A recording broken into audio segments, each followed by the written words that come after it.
Mga mi, ito na nga ang ating New Year's look. O, di ba? Kasi nga marami sa inyong nagre-request ng New Year's look. Isa na dyan si Ate Jo. Sabi ni Ate Jo, Mi, yung pang New Year makeup please. So, ito na nga, eyes, cheeks, and lips. Simulan na natin. So, we already prepped our eye with some powder and some concealer as well. So, magsisimula tayo dito. Gagamitin natin yung NARS Endless Nice Eyeshadow Palette. Tapos, ang theme natin ngayon is red, di ba? Kasi ang red pampaswerte, di ba? So, mag-start tayo dito sa kulay na to. By the way, I'm using the Kayudo CS6 brush. Tapos magsa-start tayo dito sa outer third of our lid. Tap, tap, tap. Tapos nun, i-blend mo siya ng konti dyan. Ayan, di ba? Tapos next, doon naman din ulit sa kabila. Dito naman sa inner third. Ayan. Tap, tap, tap. Ayan, ang maganda sa NARS talaga is very, very fine yung kanyang pigment.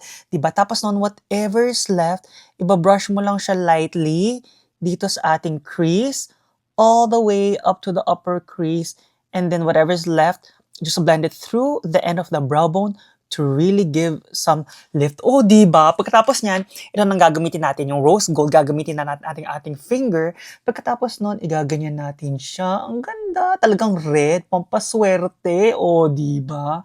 Pagkatapos niyan, para talagang mas dumami ang swerte, gold. Oh, di ba? Pagkatapos niyan, gamitin ng fingers natin, press, press, press dyan sa gitna.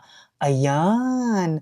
Pagkatapos niyan, gagamitin natin yung ating Kayudo CS11 na brush. Tapos ito naman, yung may pagka-maroon na eyeshadow. At ito yung gagamitin nating eyeliner. Ayan, gaganyan natin siya.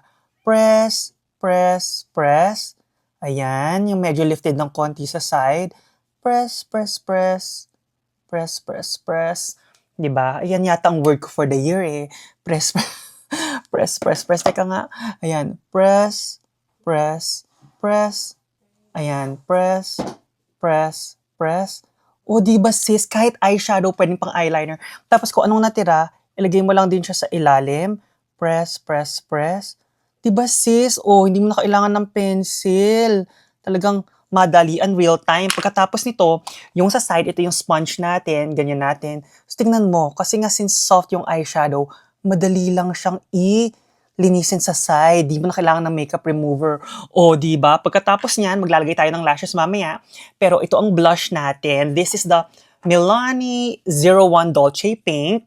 Gaganyan natin siya. Ang maganda dito is baked blush siya. May pagka-fuchsia siya na parang meron ding konting red na specs. Tingnan mo sis, pang New Year talaga. Tapos ito naman din yung ating parang lips, di ba? Tingnan mo parang may pagka-sheer din siya. And ito siya yung ano ba to? Revlon Shine 004. Maganda dito kasi moisturizing tapos parang may konting kintab. Kanyan. Tingnan mo sis, ang ganda. Na-review na natin to before. Di ba?